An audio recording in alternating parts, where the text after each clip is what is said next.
Baik, bertemu kembali. Kerajaan sekali lagi memberi jaminan untuk tidak melaksanakan sebarang perintah kawalan pergerakan PKP atau sekatan rentas daerah serta negeri dalam usaha mengawal penularan COVID-19 termasuk pada Aidilfitri nanti. Perdana Menteri Datuk Seri Ismail Sabri Yaakob berkata sebaliknya kerajaan hanya akan melaksanakan sekatan secara bersasar bergantung kepada jumlah jangkitan di setiap kawasan. Baik, kita nak bercakap mengenai perkara ini terus bersama Profesor Madya Dr. Syamsul Bahari Syamsuddin, pakar pengurusan risiko kesihatan persekitaran dan pekerjaan Universiti Malaysia Sabah. Assalamualaikum, selamat tengah hari Prof. Waalaikumsalam. Selamat tengah hari, JJ. Prof, baik kita nak bercakap mengenai perkara ini. Dalam kita nak melangkah ke hadapan berperang dengan COVID-19 ini, sistem kesihatan kita ini perlu kukuh. Berhadapan dengan kemungkinan lonjakan di masa hadapan juga kita perlu lihat. Dan bagaimana sebenarnya kita nak lakukan dalam memperkukuhkan lagi sistem kesihatan kita ni? Ya, begini, JJ. Secara peribadi dari sudut pengurusan risiko kalau dapat saya lihat dalam kenyataan Perdana Menteri semalam, cabaran ataupun tidak ada lagi ataupun pihak kerajaan telah memutuskan bahawa tidak ada lagi perintah kawalan pergerakan ataupun sekatan rentas daerah selepas ini, baik pada Aidilfitri dan sebagainya. Sebaliknya, kerajaan akan melaksanakan sekatan secara bersasar seperti mana yang Gigi cakap tadi. Saya lihat ini merupakan salah satu cabaran yang harus disambut secara positif oleh rakyat dalam yang pertama sekali dalam memperbaiki disiplin kendiri masing-masing untuk mematuhi SOP terkini yang telah disiapkan oleh pihak Kementerian Kesihatan, dan rakyat mesti menyiapkan diri mereka, keluarga mereka dengan apa jua kelengkapan ataupun apa jua aktiviti serta program-program yang berkaitan seperti program vaksinasi yang rancak dilaksanakan sekarang ini iaitu vaksinasi untuk golongan yang sudah berusia dan juga vaksinasi kepada golongan kanak-kanak. Dan saya lihat kerajaan memang tetap tidak akan mengadakan PKP semula atau membataskan perjalanan rentas daerah dalam negara. Ini kerana ingin meningkatkan atau memangkinkan semula sektor ekonomi negara. Macam saya katakan tadi, cabaran utama sekarang ini segala-galanya diletakkan di atas bahu rakyat. Kalau dapat dilihat sekarang ini, diletakkan di atas bahu rakyat, dan ini merupakan salah satu cabaran sebenarnya yang kita dapat lihat. Dan cabaran ini bermula daripada awal bulan Februari baru-baru ini. Kita lihat ianya adalah sangat mencabar di mana dalam tempoh tidak sampai 15 hari ataupun lebih kurang dalam masa 10-11 hari kita telah berlaku peningkatan kes melebihi 15,000 kes JJ. Baik.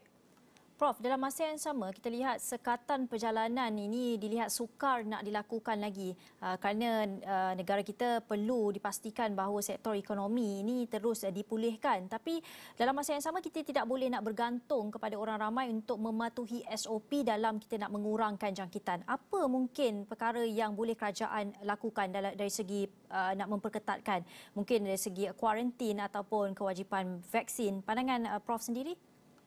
Ini yang yang agak merisaukan kita pada masa sekarang ini. Setiap kali bila ada pemakluman tentang jangkitan ataupun perhebahan tentang jangkitan kes-kes harian, kita difokuskan kepada jumlah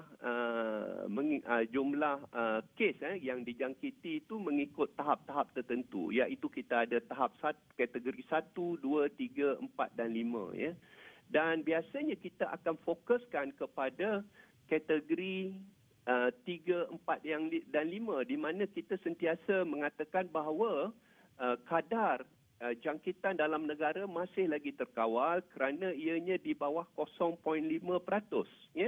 sekitar 0.5%. Dan tahap 1 dan 2 itu agak ringan Inilah yang saya rasakan memberi cabaran kepada masyarakat untuk memastikan apa yang dimaksudkan dengan perkataan risiko ringan itu. Jadi bagi saya, baik dia kategori 1, 2, 3, 4 atau 5 sekalipun, ianya tetap memerlukan kuarantin wajib selama 5 hingga 7 hari. Dan kalau ianya berlaku baik sebelum raya mahupun semasa sekarang ini, semasa bulan Ramadan, semasa cuti sekolah dan sebagainya, sudah tentu kita tidak boleh ke mana-mana. Kita perlu mematuhi kuarantin wajib ini, baik di rumah maupun di pusat-pusat kuarantin mengikut kategori masing-masing. Inilah yang merupakan salah satu cabaran kepada kita, cabaran kepada masyarakat. Masyarakat tidak dapat lari, perlu berdisiplin lagi dalam pematuhan SOP. Jangan ingat ringan itu adalah ringan, ringan itu tetap berisiko. Jadi pada awal tahun 2020 baru-baru ini, kalau kita dapat lihat melalui Majlis Pemulihan Negara pun, kerajaan telah memberi pelbagai kemudahan kepada sektor ekonomi dengan melonggarkan pelbagai SOP. Ini juga saya lihat sebagai salah satu mungkin sebagai salah satu punca kepada peningkatan atau penularan jangkitan, di mana setiap industri dan sektor mula berebut-rebut untuk membuka ekonomi masing-masing, melaksanakan segala operasi secara 100% kerana mereka tidak memahami konsep risiko jangkitan pandemik COVID-19 ini. Ingat, pandemik COVID-19 ini sentiasa berubah-ubah. Kalau kita lihat pun, dari segi varian dia pun bertukar ganti, bersalin ganti. Kita tidak tahu, mungkin dalam 1 atau 2 minggu lagi akan wujud varian baru yang mungkin lagi akan meningkatkan lagi risiko jangkitan. Ini yang perlu kita lihat. Secara idealnya, kalau saya boleh kongsi di sini, Gigi, kita mahu lihat aktiviti pemulihan ekonomi berkadar songsang dengan nilai R0 semasa. Maksud saya, kita berjaya tingkatkan atau pulihkan ekonomi dan dalam masa yang sama, kita berjaya menurunkan penularan jangkitan COVID-19 dalam negara. Jadi, kalau dilihat daripada teori atau idealisme yang saya beritahukan ini, sudah pasti ianya lebih baik dalam menguruskan risiko. Ini yang perlu sama-sama kita lihat. Kerajaan, rakyat, semua pihak, organisasi perlu duduk semeja. Ingat, ini sebenarnya perjuangan bersama. Kita tidak boleh serahkan bulat-bulat sepatutnya ataupun serahkan segalanya kepada rakyat untuk mematuhi segala SOP tanpa penguatkuasaan, pematuhan, pemantauan daripada pihak berkuasa dan kerajaan.